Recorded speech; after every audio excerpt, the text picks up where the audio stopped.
ချိန်အားဖြင့်တော့ညနေ4နာရီထိုးသွားပါပြီ4နာရီထိုးသွားပြီမလို့မိရလဲကျောင်းကနေအိမ်ကိုပြန်လာခဲ့ပါတယ်အိမ်မပြန်ခင်ညဘက်စားဖို့မုန့်နေဝယ်သွားမှရမယ်ဆာကူရာမြို့လေးကတော့အရန်ကိုตายရပြီးအန်ဒီရဲ့ကင်းတဲ့မြို့လေးပါဒီနေ့ဒီချိန်ထိတော့ตายရတယ်လို့ပဲပြောရပါအောင်မယ်မိရလဲလမ်းထိပ်ကကုံစုံဆိုင်ကမုန့်တွေအေးတွေရှောက်ဝယ်နေရပေါ့စိတ်ကြိုက်ဝယ်ပြီးတဲ့နောက်တော့သူနေတဲ့တိုက်ခန်းစီကိုပြန်လာခဲ့ပါတယ်โอเคမုန့်နေတော့စုံနေပြီညဘက်ဆာကူရာတေးကကြည့်နေစားရမယ်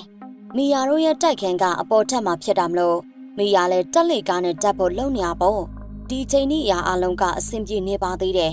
ဒါပေမဲ့လည်းမီယာတယောက်သူ့တိုက်ခန်းသူပြန်ရောက်သွားတဲ့ခါမှာတော့သူ့အမေကိုမတွေ့ရတော့ပဲစာတစောင်းပဲတွေ့လိုက်ရပါတယ်ဟမ်ပါစာလေးလေဟာ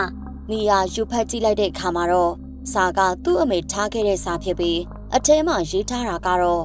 သမီးမီယာအမေတင်ညမေတင်ရှိလို့နည်းနည်းနောက်ကြမယ်စိတ်မပူနဲ့နော်အမေခဏနေဖုန်းဆက်လိုက်မယ်ပြီးတော့သမီးတို့ညစာလည်းအမေလုပ်ပေးထားတယ်ပြီးတော့သမီးမောင်လေးကိုလည်းကျူးဆိုင်ပေးအောင်နော်အရင်မငိုစေနဲ့သမီးကိုချက်တယ်ဟာအမေကလည်းလုတ်ပြန်ပြီကွာတယောက်တည်းနေရတာကြောက်ပါတယ်ဆိုဒီလိုကြီးပဲအချိန်တွေကတဖြည်းဖြည်းကြာလာပြီးညနေဘက်ကနေအရန်ကိုမှောင်မဲတဲ့ညဘက်ကိုရောက်လာပါတယ်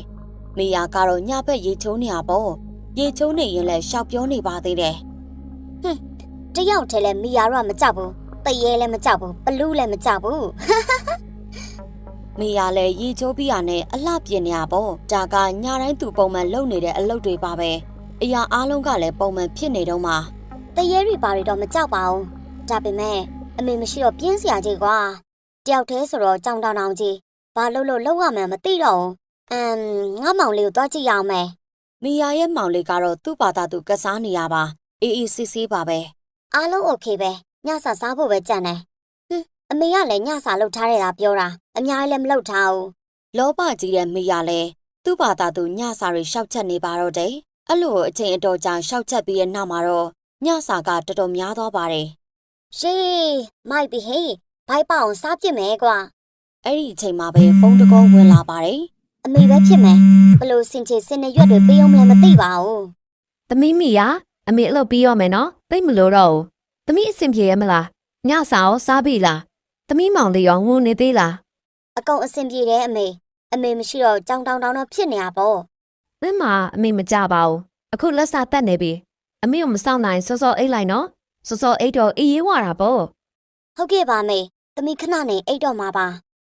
ည8နာရီထိုးသွားတဲ့ခါမှာတော့မိရလဲဒီပီလေးပါလေးရှောက်ကြည့်နေပေါ့သတင်းလိုင်းကိုမတော်တဆဖွင့်မိထားတာပါသတင်းမှာကြေညာနေတာကဒီနေ့ညဆာကူရာမြို့ရဲ့တနေရာမှာစိတ်တဆလူသက်သမား